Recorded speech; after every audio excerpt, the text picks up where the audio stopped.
Əmək və Əhalinin Sosial Müdafiəsi Nazirliyinin tabeliyində Dövlət Məşğulluq Agentliyi işğaldan azad olunmuş ərazilərimizdə özünə məşğulluq proqramının icrasını davam etdirir. Bu dəfə Laçın, Xocalı, Ağdərə və Xocavənd rayonlarında daha bir qrup şəxsə proqram çərçivəsində çatdırılma xidməti, kiçik dərzi sexi, qadın gözəllik salonu, kombi ustası və sanitar qovşağın quraşdırılması xidməti, arıçılıq təsərrüfatı, keçiçilik təsərrüfatı, maldarlıq təsərrüfatı və qoyunçuluq təsərrüfatı zərfləri üzrə aktivlər təqdim edilib. Verilmiş aktivlər hesabına onlar istehsal, xidmət və kənd təsərrüfatı istiqamətləri üzrə kiçik ailə bizneslərini yaradıblar. Məşğula 2 ay bundan qabaq müraciət etmişəm proqrafiya üzrə.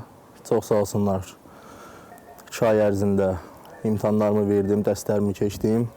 2 ay ərzində avadanlıqlarımı gətirib təhvil verdilər. Bura köçəndən sonra məşğulluğa müraciət elədim. Onlar da sağ olsun, dəyərləndirdilər. Bugünkü gündə gətirib 3 baş iri buynuzlu heyvandan təmin elədilər.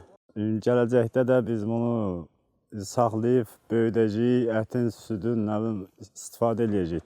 İndiyə qədər Böyük Qayıdış proqramı çərçivəsində doğma yurtlarına köçürülmüş sakinlərdən artıq 633 şəxs özünü məşğulluq proqramının dəstəyi ilə öz kiçik ailə təsərrüfatlarını yaradıb.